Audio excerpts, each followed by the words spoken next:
ग्रहों में श्रेष्ठ है और चंद्रमा नक्षत्रों में श्रेष्ठ है, उसी प्रकार प्रयाग सभी तीर्थों में सर्वश्रेष्ठ है।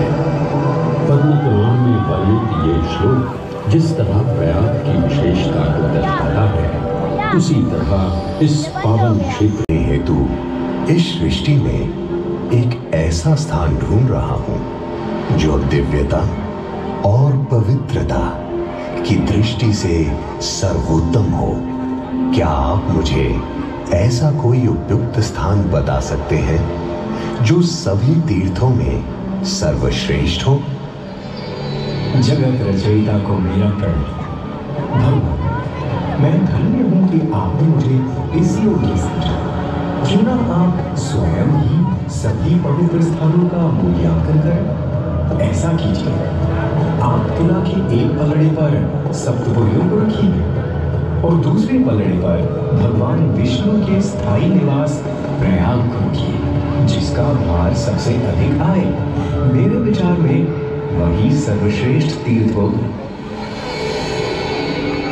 इस मूल्यांकन के परिणाम स्वरूप प्रयाग का पलड़ा ही भारी रहा।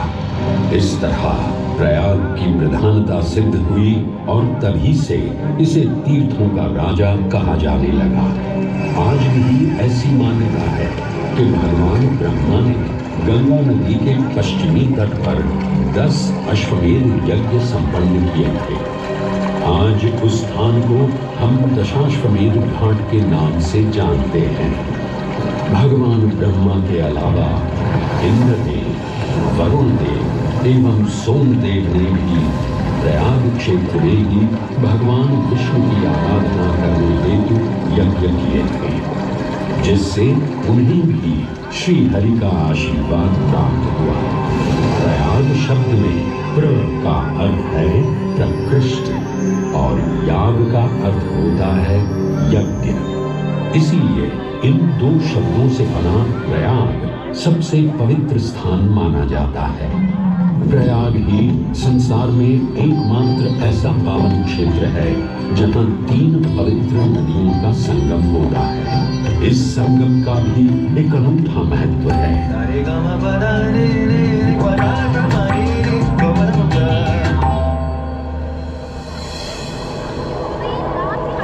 प्रयाग में गंगा, यमुना और सरस्वती जैसी 3 सबसे पवित्र और पूजनीय नदियों का दिव्य संगम होता है।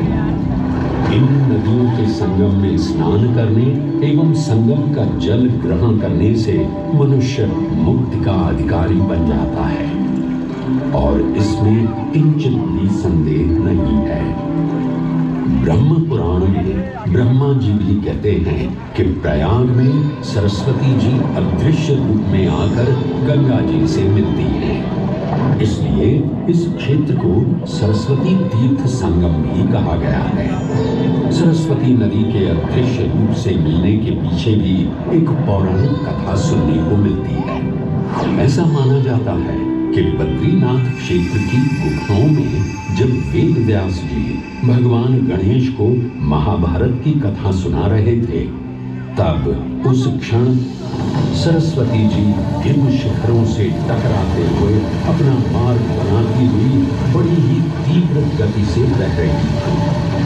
सरस्वती नदी के इस तेज बहाव से उत्पन्न होने वाली तेज ध्वनि वेद व्यास जी का ध्यान भंग कर रही थी।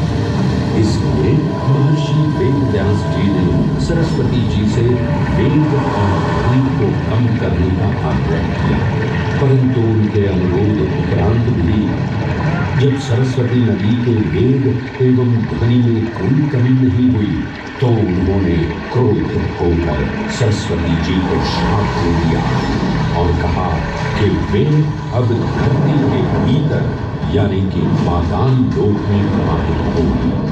तब से ये माना जाता है कि हिम शिखरों से उद्गमित हुई सरस्वती नदी उत्तराखंड के माना गांव से आगे अपने अदृश्य रूप में प्रवाहित होती है। आगे चलकर यही अदृश्य रूपी मां सरस्वती प्रयागराज में गंगा एवं यमुना नदी से मिलकर त्रिवेणी संगम को पूर्ण करती है।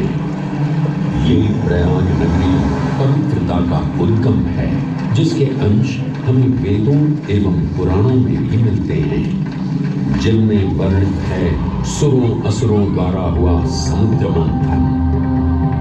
अमृत प्राप्ति के लिए सुरों और असुरों ने एकजुट होकर क्षीर सागर का मंथन किया, जिसके संदर्भ में पुराणों में विभिन्न विभिन्न कथाएं देखने को मिलती हैं। उन्हीं कथाओं में एक कथा महर्षि दुर्वासा और इंद्रदेव से संबंधित है। इस कथा के अनुसार ऋषि दुर्वासा ने इंद्रदेव से प्रसन्न हो उन्हें पारिजात पुष्पों की एक दिव्य माला भेंट की, जिसे इंद्रदेव ने साधारण पुष्पों की माला समझ स्वयं धारण न कर उसे अपने वाहक गजराज ऐरावत के मस्तक पर रख दिया। पल भर में गजराज ने वो माला धरा पर गिरा उसे अपने पैरों तले रौंद दिया।